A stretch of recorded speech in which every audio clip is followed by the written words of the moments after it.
अच्छा, जैसे आपने बताया अभी जब आपने पहले भी नॉर्सेट का एग्जाम दिया था, तो इस बार जब आपने एग्जाम दिया, आपको क्या लगा, क्या क्या चीजें बेटर हुई आपकी प्रिपरेशन में, जो शायद पहले मिसिंग थी? जी सर। सर पहले क्या हुआ था कि मतलब जब भी मैं आगे एग्जाम दे रहा था तो मुझे एक तो रिवीजन की कमी लग रही थी, क्योंकि जो भी चीजें मैं मतलब जहां पर गलतियां कर रहा था वो ऑलरेडी हमारे नोट्स में प्रेजेंट होती थी कि ये चीजें तो आई वहीं से हैं। लेकिन मैं या तो क्वेश्चन प्रैक्टिस की कमी है कि उसको अप्लाई नहीं कर पा रहे हैं अच्छे से।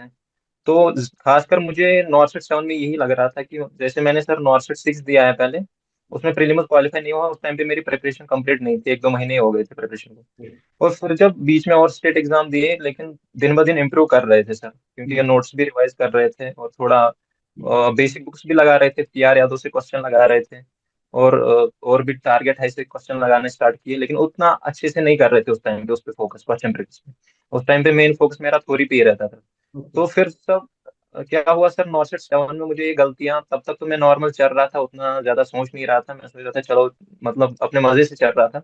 लेकिन नॉर्सेट 7 में जब प्रीलिम्स हुआ क्वालिफाई, तो तब मुझे समझ आया कि हाँ मतलब तब 300 रैंक था अराउंड। और मेंस में मैंने उम्मीद की थी कि सर अब तो अच्छा ही रैंक होगा, मतलब 300 प्रीलिम्स में आया तो मेंस में मे भी अच्छा ही हो, क्योंकि उसमें पूरा कोर नर्सिंग ही पूछा है। तो लेकिन वहां पर मुझे लगा कि वहां पर काफी जो मेंस का पैटर्न होता है, हर तरह के क्वेश्चन पूछते हैं, वन लाइनर टाइप भी, सिनेरियो बेस्ड भी। तो वहां पर फिर मेंस में जब मैंने रैंक देखा तो मैं बहुत ही एक शॉक्ड था वो रैंक देख के, कि 1900 रैंक आई है, बहुत पीछे चला गया हूँ इस चीज में। और वहां पर मुझे वो गलती का एहसास हुआ कि नहीं, उनकी एग्जाम देखी ही मुझे वो गलती का एहसास हो गया था। एक तो मैंने कुछ मेजर सब्जेक्ट उसको हल्के में लिया था। ओके। जैसे एक तो कम्युनिटी हेल्थ नर्सिंग थी, उस पे मैंने सोचा था कि इसमें पूछते नहीं है उतना। तो हम्म। मैंने उस पे ना उसकी क्वेश्चन प्रैक्टिस की थी ना, उस पे थोड़ा थ्योरी को लास्ट दिनों रिवाइज किया था।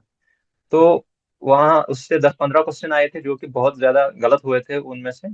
तो वो मुझे एग्जाम दे के ही मतलब डर लगने लगा कि गड़बड़ हुआ है बहुत। और फिर मुझे ये भी एहसास होने लगा कि क्वेश्चन प्रैक्टिस की काफी कमी है, तो जिसको मुझे सही करना है, एक अच्छा स्ट्रक्चर रूटीन बनाना पड़ेगा जिसमें मैं दिन भर क्वेश्चन भी करूँ और हफ्ते में या हफ्ते में 2 बार कम से कम टेस्ट दूं। हम्म। तो वो इससे पहले नहीं था, एक स्ट्रक्चर्ड रूटीन नहीं था इससे पहले, जो कि बाद में थोड़ा मैंने सही किया इन 4-5 महीनों में।